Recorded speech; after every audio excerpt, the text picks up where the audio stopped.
Hello everybody, we are back again doing a video over 4 teams trying to get 2 playoff spots and just seeing how that'll work. So before we get into that though, please make sure to subscribe if you're new to me or hockey, whatever the case may be. That being said, let's get on into it. So yes, I am back from being out of town. I had planned on doing videos beforehand, but we've just had a lot of bad weather and our network provider had some issues with a tornado that hit their tower or something, so we didn't have Wi-Fi for like a day and a half. But anyway, we're talking about 4 playoff teams and just what their odds are of actually making the playoffs, because not all these teams are in. So kicking it off, we have the Detroit Red Wings. So the Red Wings have 7 games left in the season and are 1 point back at the moment of occupying a wildcard spot.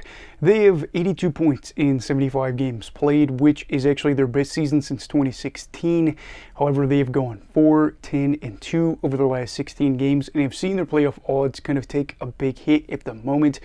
This is a team that, for a good stretch of the season looked like they should make the playoffs, but with this 16-game run where you only get 4 wins, that's going to kind of be an issue here. And for the Red Wings, over their final 7 games, they have a massive game against the Washington Capitals. Their playoff odds sit at 42.8%, which means we could again see Detroit be out of the playoffs.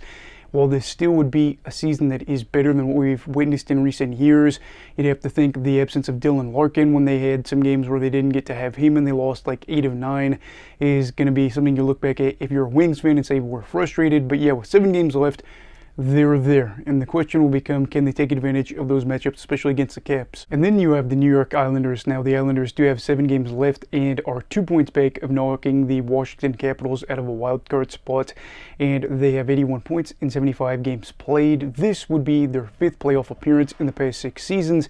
However, things have gotten really murky for them as of late. They just have 4 wins over their past 12 games, but they did pick up a big win last night. This is where you kind of get to see what this team will be able to do because of the fact that they have a stretch where they have 2 games against the Rangers. Obviously a rivalry there being the New York teams. That's going to be a tough test as the Rangers look to win their division. And looking at New York's playoff percentages, things aren't exactly a long shot, but it's definitely tough at 22.7%. So yeah, the odds are not looking great, but with the opportunities that they have, they've been able to go on some good runs. But at the same time too, like a lot of these teams that are in the position that they're in, they've had stretches where they haven't been able to put together a lot of wins. And in fact, they put together long losing streaks. For the Islanders, they have a different head coach than they did before. You already know who it is. And with the Isles, I really would like to see whether or not they can finish out the year strong and see how that could impact them as they start next season. As at one point I thought, hey, maybe this could be a playoff team. Then you have the Philadelphia Flyers. Philly has 6 games left and are 3rd in the Metro Division. That is a relatively weak hold on that 3rd spot. They have 83 points in 76 games played, which would actually be their best season since 2020, which was unironically the last time that they had playoff hockey. This year, things looked like it was going to be just a good season, I guess, if you will. But then we put out a video not too long ago talking about how Philly has had a bad spell of play. Things have continued to be that way as they are on a 5-game skid, and they are 17-5 over their past 22 games. So 22 games, only 5 victories. They have the 26th worst points percentage in that time. John Tortorella does not seem to want to give his team any compliments, and it seems like he thinks that in order to be successful, you have to put your team down constantly.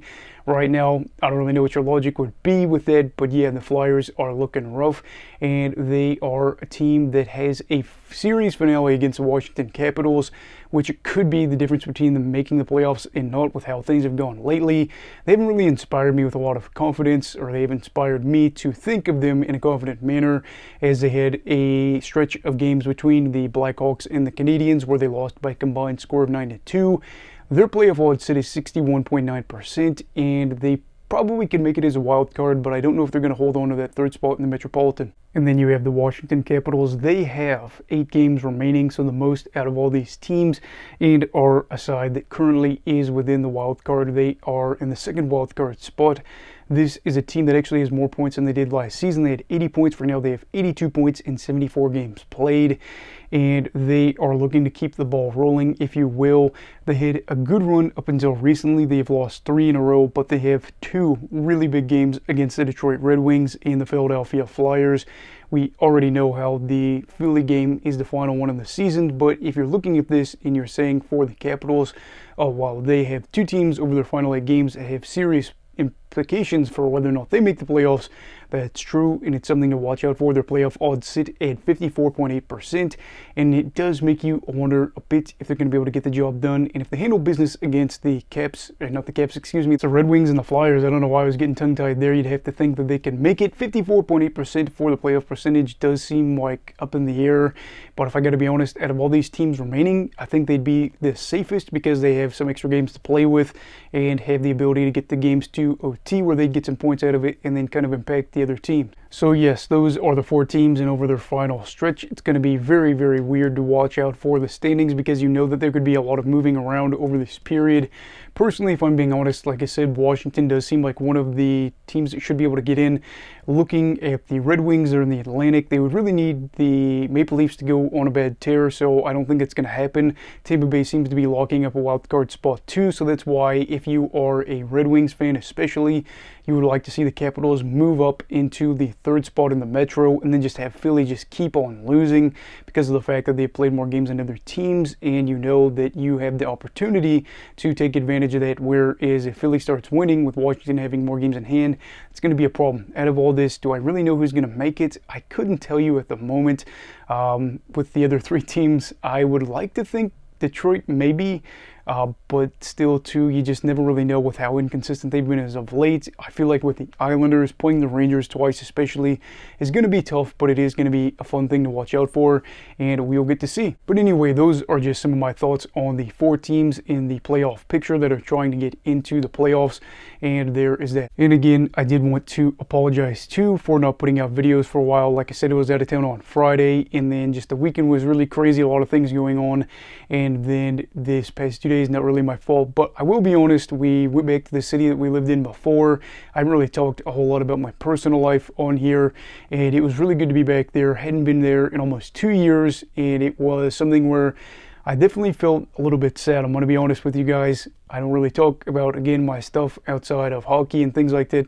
Kind of been in a bad spot over the past 2 years as I graduated college, and I thought that I was going to be getting the dream job, if you will, and a really nice rent-to-own house when I was finishing up college. Both of those things fell through, and then another job fell through, and then another rent-to-own fell through right before I was going to be out of my apartment. Next thing you know, I moved back to where I am now, which is where I'm from. And I'm going to be completely honest with you, I don't like living here at all. You know, when I was a kid, it was fine. As I got older, the area that I'm in is just not a place that I like being in. It's not necessarily a bad place. It's just a place where I don't find personal enjoyment. And I feel like it has been something that I just got to say, you know what, I've been down in the dumps, but I'm going to try to get things going and try to make things better for myself. Whether that means trying to find an opportunity to move back to the one city that I lived in for 4 years prior to this, or that means just trying to improve my situation here. It's going to be something to watch out for because I've got a job that I don't really hate or anything like that. Got a lot of great workers there that I get to work with. They treat you really well and they get good vacation time. But again, it's just very difficult to be in a region where you're not happy. So I just got to figure out how, I guess, to be as happy as I can be. I know if I went back to the other city that I lived in, I'd be much happier, but there's just a lot of things at the moment that are kind of stopping me from doing that. A lot of those things could be solved and I could move down there, but there is one hang up that I haven't been able to figure out just yet.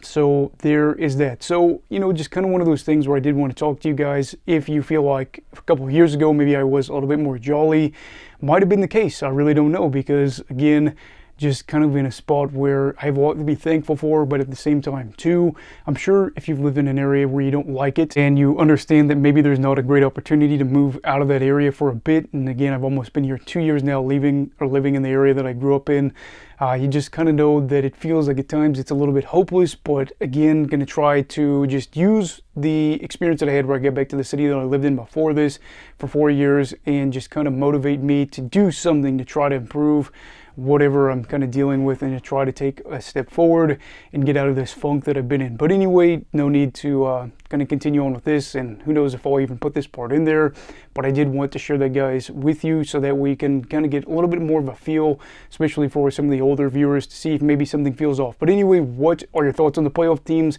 as I did this whole silly rant about my personal life? Let me know your thoughts down below in the comments. I apologize for all that. Anyway, please make sure to like this video if you enjoyed it, subscribe if you're new. Everybody stay safe. safe, have a great night, and go love hockey, alright. Goodbye, Brigadiers and Brigadettes. This is your captain signing off. Have a great night.